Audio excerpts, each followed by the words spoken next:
Salut les passionnés, heureux de vous retrouver sur Méca 4 chevaux. Le sujet de la vidéo d'aujourd'hui va porter sur le changement des guides de soupape et leurs modifications. Donc pour la modification on verra après, on va déjà pour la première partie s'occuper du changement des guides de soupape, la méthode pour les sortir que j'ai utilisée, et puis on verra aussi, j'ai eu une petite mésaventure en sortant ces guides, donc on va en parler tout de suite. Donc pour changer les guides de soupape, donc c'est les 8 pièces qu'on voit là, hein. Donc ces guides de soupape d'origine étaient usés, hein. Enfin bon, on va dire systématiquement j'ai remis de la pièce neuve. Donc ces guides je les ai achetés chez un fournisseur de pièces style Ichar, Renel, AVP, ainsi de suite. Donc là en l'occurrence je les ai pris chez AVP. Donc Arnaud vend tout pièce, hein, il est dans le Vaucluse il me semble. Donc ces guides, on les trouve en cote de diamètre 10-14, hein. Ils font extérieurement, le guide extérieur fait 10,14 et donc intérieur ils font 6 pour 6,02 il me semble à peu près pour le passage de la soupape. Donc avant de sortir les anciens guides, j'ai agrandi ce fameux trou de 6, je l'ai agrandi à 9,40 à la fraiseuse, donc bien droit, tip top, de façon à enlever un peu de matière et de façon à comme ils sont montés quand même relativement bien serrés dans la culasse, il y a 6 centièmes de serrage. Donc pour affaiblir un petit peu la matière, j'ai percé tous les guides de façon à les affaiblir.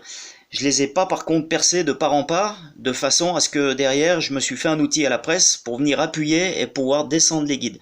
Donc j'ai percé à peu près on va dire les 2 tiers et le dernier tiers je l'ai laissé au diamètre de 6, de façon à ce qu'on ait un bon appui pour pouvoir chasser les anciens guides.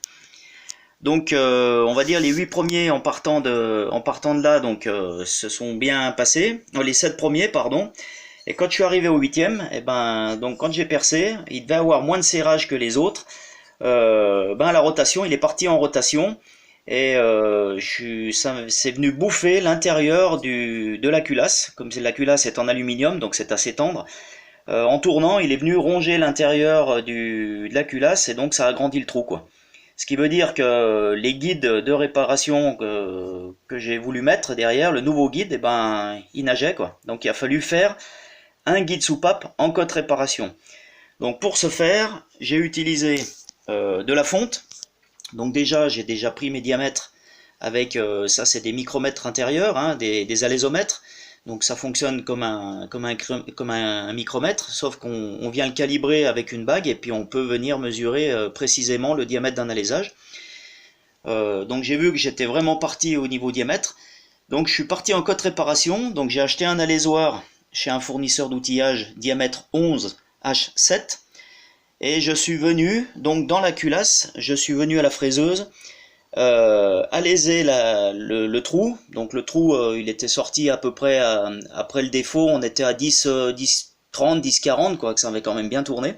Donc je suis venu avec mon alésoir de 11 H7, je suis venu on va dire aléser la partie et je suis venu recalibrer le trou de façon à ce qu'on retrouve des caractéristiques et une géométrie parfaite au niveau du trou. Ensuite, avec les alésomètres, je suis venu mesurer ma cote exacte, puisque H7, on sait toujours qu'il peut y avoir une dispersion après usinage, hein.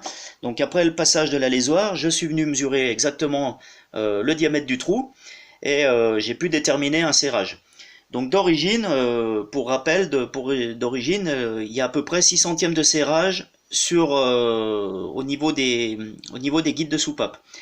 Donc là j'ai adapté on va dire la cote exacte du trou, je sais plus combien j'avais, peut-être 11,02. Et donc là je suis venu mettre 11,10, j'ai fait un guide soupape en cote réparation à 11,10 de façon à avoir pas 11,0 pardon pas 11,10, 11,08 de façon à avoir 6 centièmes de serrage. Et donc je suis parti dans un morceau de fonte. Donc j'ai été voir un fournisseur de matière. Bon, c'est vrai que j'ai la chance dans notre région d'avoir pas mal de fournisseurs. Donc j'ai récupéré un morceau de fonte et je suis venu taper ce morceau de fonte pour faire mon guide soupape en cote réparation.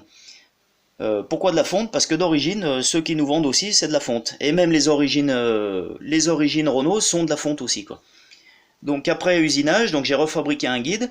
en cas de réparation, ou après j'ai remis le serrage requis de façon à ce que on retombe dans les mêmes conditions d'origine des autres guides. J'en ai profité aussi un petit peu, j'ai travaillé sur ces guides soupapes pour les modifier un petit peu, puisque d'origine ils sont cylindriques, donc on va prendre un guide que j'ai modifié. Donc d'origine ils sont cylindriques, hein, chez tous les fournisseurs que vous trouverez chez Arnaud, Vente ou Pièces ou autres, ils sont, la partie que vous voyez là n'existe pas. On est en pleine matière, donc ils sont rectifiés. La fabrication est pas mal, hein, on va dire les codes sont bien respectés, je les ai pris au micromètre tous, il n'y a pas de grosse dispersion, la fabrication est pas mal, hein, que ça soit du diamètre intérieur ou de l'extérieur, il n'y a pas trop de dispersion, c'est quand même soigné.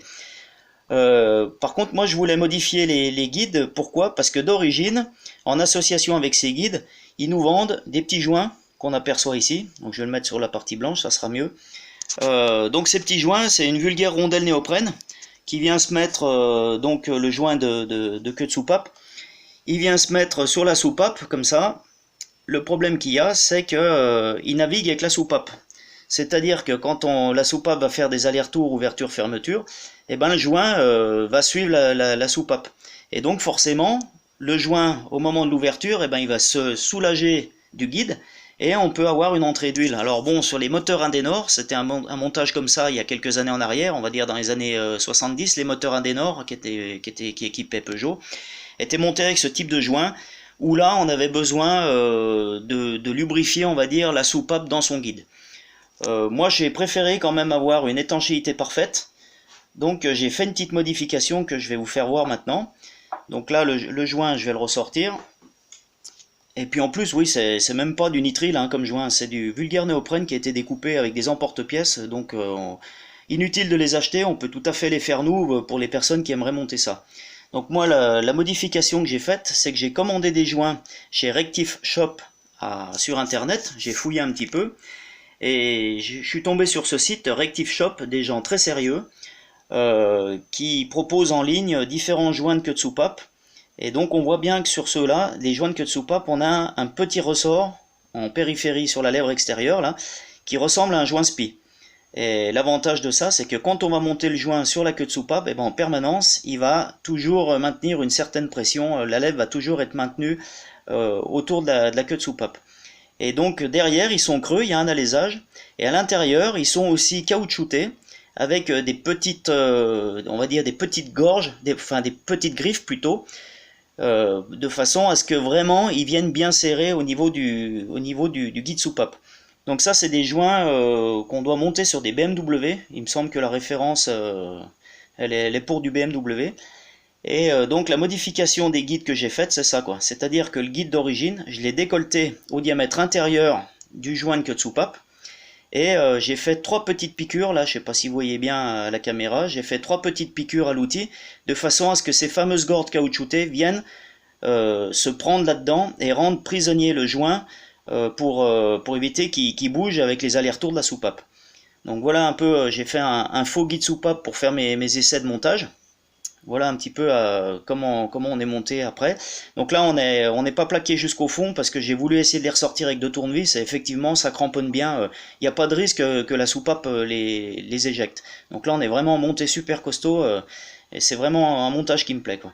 Donc là quand on vient coiffer la soupape sur son guide, on voit bien que si je fais bouger ma soupape, à travers le guide, on voit bien que le joint ne bouge pas du tout, on est vraiment bien maintenu. Et en plus, la petite gorge là, le petit ressort vient vraiment resserrer la gorge autour. Donc ça, on a vraiment une étanchéité parfaite à ce niveau-là. Voilà ce que je voulais apporter comme modif, parce que ça me plaisait pas d'origine. Sur les 4 chevaux, on a des joints qui sont un petit peu montés comme ça, ils sont pas vraiment coiffés. Mais bon, là aujourd'hui, on a quand même de la chance d'avoir des nouvelles versions et je veux dire, si chez BMW ils ont fait ça, c'est pas pour rien quoi. Hein. Donc je pense que malgré tout, BMW c'est un peu des références en mécanique. Donc autant s'inspirer de leur montage. Pour monter les guides soupapes, je me suis fait un petit appareil. Donc qu'on vient mettre comme ça. Donc là ici on appuie, on se met sous la presse. On vient se mettre sous la presse. Et ici on a un diamètre, le pilote, qui va correspondre au diamètre intérieur du guide soupape. Et donc on va venir à l'intérieur de la culasse pour rentrer le guide soupape dans la culasse. Alors attention d'être bien perpendiculaire. Il ne faut pas qu'on se trouve de travers comme ça sur les deux plans, il faut vraiment qu'on soit bien perpendiculaire, de façon à ce que le guide soupape soit parfaitement aligné au trou. Et donc, pour respecter, il y a une cote aussi à respecter. Donc, je me suis fait une petite bague. On va la mettre là, on verra mieux. Donc, cette petite bague, je la mets en premier entre l'appui. Je vais la ressortir pour vous expliquer. On a ici, à l'intérieur, là, donc on voit bien qu'on a un appui ici, là, le fond du logement, là, c'est où on vient appuyer le ressort. Donc entre l'appui du ressort, la face d'appui du ressort et le sommet du guide soupape, d'origine, on avait 14,5 mm. Donc ça, c'est le dépassement qui était sur les anciens guides, donc j'ai respecté cette cote, puisque les anciens guides faisaient exactement la même cote que les nouveaux. Et donc, pour respecter cette cote, et pour pas avoir de souci d'aller trop loin, je me suis fait une petite bague d'appui. Donc je mets la bague, je viens rentrer mon guide soupape à travers la bague, et la bague va venir s'appuyer sur la face ici, et à la presse gentiment on descend, et quand on sent que ça bouge plus du tout, donc la bague, moi je la faisais tourner avec les doigts comme ça, et quand la bague tournait plus du tout, un petit coup de pression derrière pour assurer l'appui en positif, et là on est sûr que le guide soupape est parfaitement à la cote de 14,5 comme à l'origine. Donc ça c'est tout bête à faire, hein. C'est vraiment un montage, si vous disposez d'une presse et puis d'un petit peu d'outillage, un petit tour, tout ça, c'est quand même assez facile à réaliser, quoi. Donc voilà, je vais vous donner maintenant la référence des joints pour les personnes que ça intéresse. Donc le site c'est Rectif Shop, donc on trouve ça facilement vous tapez ça sur Google. Et donc la référence que j'ai utilisée, donc c'est des VSK 739. Et les 8 joints, je crois que j'en ai même pris 16 puisque j'ai une deuxième culasse que je vais équiper pareil. Les 16 joints, je crois qu'il y en a pour 10 €, donc c'est vraiment dérisoire, hein. Et le frais de port pour les joints m'a coûté plus cher que les pièces puisque j'en ai eu pour 12 €. Donc livré en point relais. 12 € de port, 10 € pour les 16 joints. C'est vraiment pas cher du tout et puis ça vaut pas le coup de s'en priver, quoi. Donc voilà un petit peu pour la modification d'aujourd'hui. Et puis donc là, après cette culasse va partir chez le rectifieur, puisque de l'autre côté j'ai sorti, je sais pas si on voit bien, je vais la tourner. Donc de l'autre côté là, à ce niveau là, j'ai enlevé les sièges de soupape.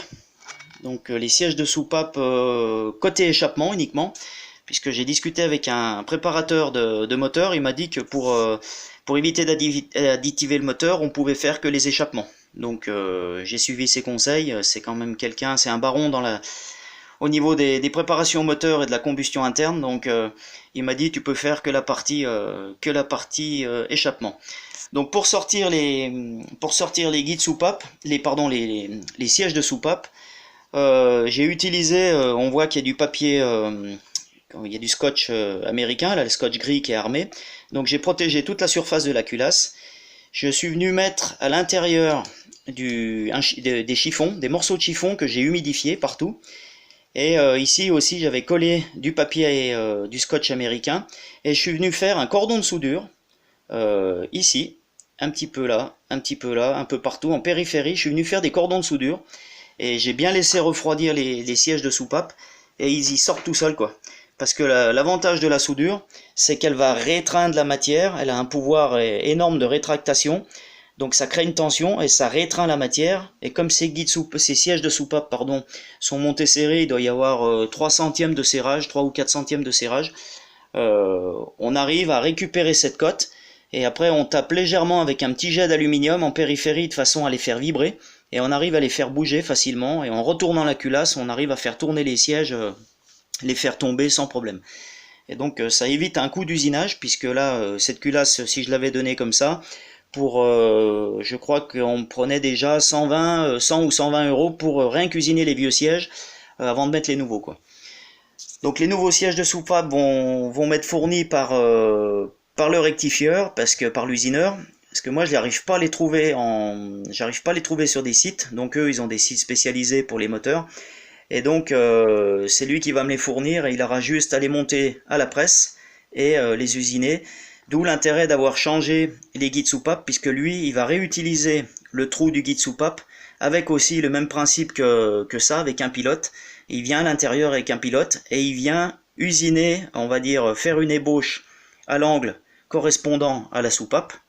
Et après, ça sera à moi, après réception de la culasse, de rôder les soupapes pour vraiment les appairer à leur siège. Voilà pour cette modification. J'espère que cette vidéo vous a apporté encore une pierre à l'édifice. Et puis donc, si vous avez des questions, n'hésitez pas. Je vous remercie beaucoup pour vos messages de soutien. Donc, c'est sympa, c'est toujours agréable. Moi, je le fais juste vraiment par passion. Et puis voilà, donc c'est sympa de me suivre. Et puis, ben, je vous en remercie.